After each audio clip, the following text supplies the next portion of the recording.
اعوذ باللہ من الشیطان الرجیم بسم اللہ الرحمن الرحیم الحمد للہ رب العالمین والصلاة والسلام علی سید المرسلین وخاتم النبیین اما بعد۔ صحیح بخاری باب کتاب الصوم، حدیث نمبر 1936، اردو ترجمہ۔ اگر کسی نے رمضان میں قصداً جمع کیا اور اس کے پاس کوئی چیز خیرات کے لیے بھی نہ ہو، پھر اس کو کہیں سے خیرات مل جائے تو وہی کفارے میں دے دے۔ ہم سے ابو الیمان نے بیان کیا، کہا ہم کو شعیب نے خبر دی، انہوں نے بیان کیا کہ مجھے حمید بن عبد الرحمن نے خبر دی، اور ان سے ابو ہریرہ رضی اللہ عنہ نے بیان کیا کہ ہم نبی کریم صلی اللہ علیہ وسلم کی خدمت میں تھے، اور ایک شخص نے حاضر ہو کر کہا، یا رسول اللہ، میں تو تباہ ہو گیا۔ آپ نے دریافت فرمایا، کیا بات ہوئی؟ اس نے کہا کہ میں نے روزے کی حالت میں اپنی بیوی سے جمع کر لیا ہے۔ اس پر رسول اللہ صلی اللہ علیہ وسلم نے دریافت فرمایا، کیا تمہارے پاس کوئی غلام ہے جسے تم آزاد کر سکو؟ اس نے کہا نہیں۔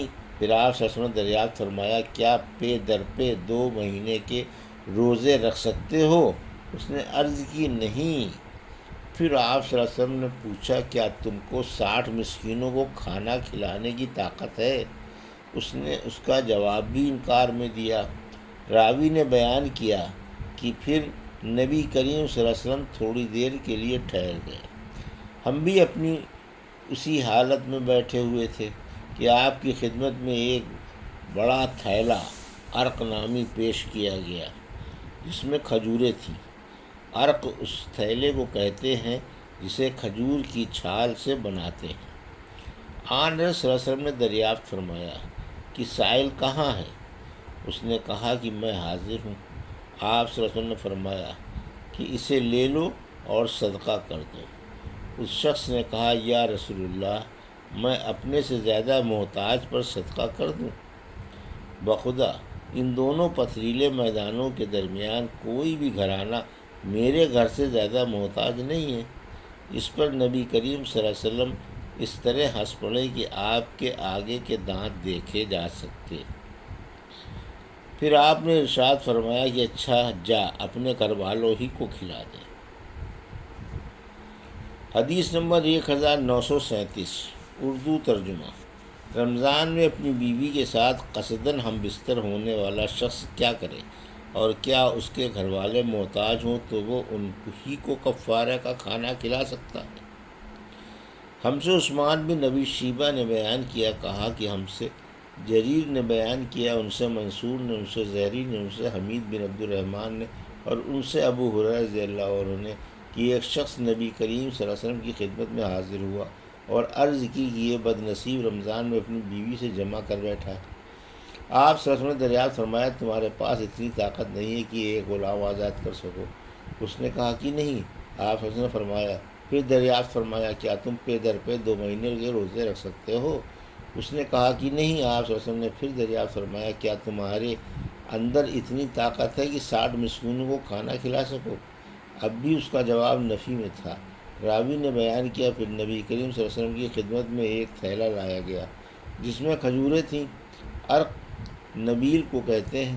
آن صلی اللہ علیہ وسلم نے فرمایا کہ اسے لے جا اور اپنی طرف سے محتاجوں کو کھلا دے۔ اس شخص نے کہا کہ میں اپنے سے بھی زیادہ محتاجوں کو کھلا دے۔ اس شخص نے کہا، میں اپنے سے بھی زیادہ محتاج کو، حالانکہ 2 میدانوں کے درمیان کوئی گھرانہ ہم سے زیادہ محتاج نہیں ہے۔ آپ صلی اللہ علیہ وسلم نے فرمایا کہ پھر جا اپنے گھر والوں ہی کو کھلا دے۔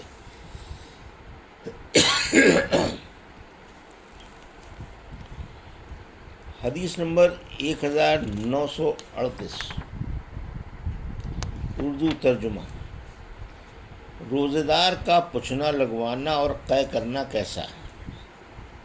اور مجھ سے یحییٰ بن صالح نے بیان کیا، کہا ہم سے معاویہ بن سلام نے بیان کیا، کہا ہم سے یحییٰ بن ابی کثیر نے بیان کیا، ان سے عمر بن حکم بن صوبان نے، اور انہوں نے ابو ہریرہ رضی اللہ عنہ سے سنا کہ جب کوئی قے کرے تو روزہ نہیں ٹوٹتا، کیونکہ اس سے تو چیز باہر آتی ہے، اندر نہیں جاتی۔ اور ابو ہریرہ رضی اللہ تعالیٰ عنہ سے یہ بھی منقول ہے کہ اس سے روزہ ٹوٹ جاتا ہے، لیکن پہلی روایت زیادہ صحیح ہے۔ اور ابن عباس اور اکرمہ رضی اللہ عنہ نے کہا کہ روزہ ٹوٹتا ہے ان چیزوں سے جو اندر جاتی ہیں، ان سے نہیں جو باہر آتی ہیں۔ ابن عمر رضی اللہ عنہ بھی روزے کی حالت میں پوچھنا لگواتے، لیکن بعد میں دن کو اسے ترک کر دیا تھا اور رات میں پوچھنا لگوانے لگے تھے۔ اور ابو موسیٰ اشعری نے بھی رات میں پوچھنا لگوایا تھا، اور سعد بن ابی وقاص اور زید بن ارقم اور ام سلمہ رضی اللہ عنہ سے روایت ہے کہ انہوں نے روزے کی حالت میں پوچھنا لگوایا۔ بکیر نے ام علقمہ سے کہا کہ ہم عائشہ رضی اللہ عنہا کے یہاں روزے کی حالت میں گئے، روزے کی حالت میں پوچھنا لگوایا کرتے تھے اور آپ ہمیں روکتی نہیں تھیں۔ اور حسن بصری رحمۃ اللہ علیہ کئی صحابہ سے مرفوعاً روایت کرتے ہیں کہ آن صلی اللہ علیہ وسلم نے فرمایا، پوچھنا لگانے والے اور لگوانے والے دونوں کا روزہ ٹوٹ گیا۔ اور مجھ سے عیاش بن ولید نے بیان کیا، اور ان سے عبد الاعلیٰ نے بیان کیا، ان سے یونس نے بیان کیا، اور ان سے حسن بصری نے ایسی ہی روایت کی۔ جب ان سے پوچھا گیا کہ نبی کریم صلی اللہ علیہ وسلم سے روایت ہے تو انہوں نے کہا کہ ہاں۔ پھر کہنے لگے اللہ بہتر جانتا۔ ہم سے مولا بن اسد نے بیان کیا، ان سے وہیب نے، وہ ایوب سے، وہ اکرمہ سے، وہ حضرت ابن عباس رضی اللہ عنہ سے روایت کرتے ہیں کہ نبی اکرم صلی اللہ علیہ وسلم نے احرام میں اور روزے کی حالت میں پوچھنا لگوایا۔ حدیث نمبر 1939 اردو ترجمہ۔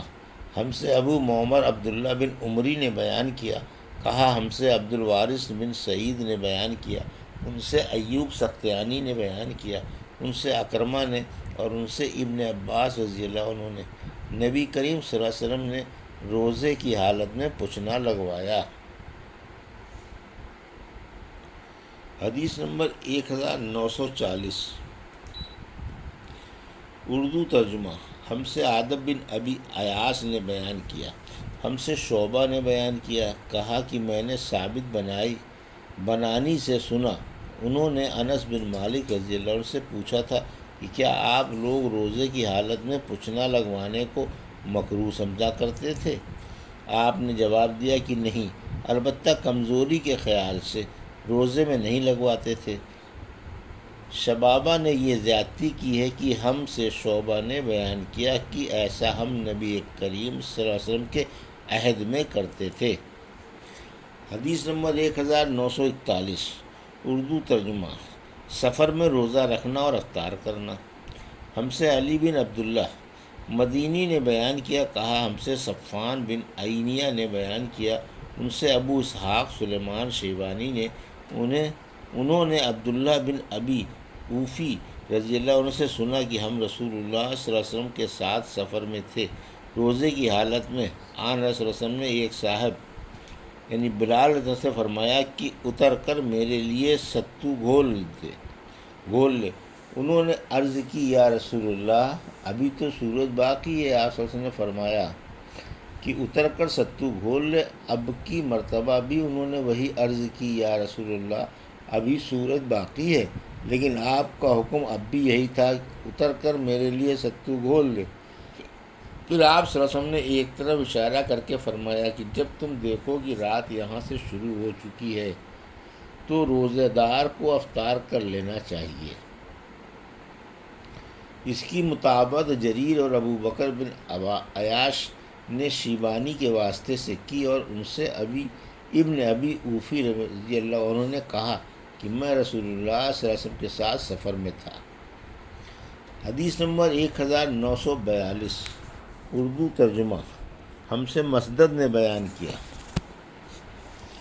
کہا ہم سے یحییٰ قطان نے بیان کیا، ان سے ہشام بن عروہ نے بیان کیا کہ مجھ سے میرے باپ عروہ نے بیان کیا، ان سے عائشہ رضی اللہ عنہ نے کہ حمزہ بن عمر و اسلمی رضی اللہ عنہ نے عرض کی یا رسول اللہ، میں سفر میں لگاتار روزے رکھتا ہوں۔ حدیث نمبر 1943 اردو ترجمہ۔ دوسری سند امام بخاری رحمۃ اللہ علیہ نے کہا کہ ہم سے عبداللہ بن یوسف نے بیان کیا، انہیں امام مالک نے خبر دی، انہیں حشام بن عروہ نے، انہیں ان کے والد نے، اور انہیں نبی کریم صلی اللہ علیہ وسلم کی زوجہ مطہرہ عائشہ رضی اللہ عنہا نے کہ حمزہ بن عمر واسلمی رضی اللہ عنہ نے نبی کریم صلی اللہ علیہ وسلم سے عرض کی، میں سفر میں روزہ رکھوں؟ وہ روزے بکثرت رکھا کرتے تھے۔ آن حضرت صلی اللہ علیہ وسلم نے فرمایا کہ اگر جی چاہے تو روزہ رکھ اور جی چاہے تو افطار کر۔ یہ تھی صحیح بخاری باب کتاب الصوم کی حدیث نمبر 1936 سے 1943 کا اردو ترجمہ جو ابھی آپ نے سماعت فرمایا۔ اللہ سے دعا ہے کہ اللہ ہمیں حدیثوں کی صحیح سمجھ عطا فرما اور ان پر عمل کرنے کی توفیق عطا فرما، آمین یا رب العالمین۔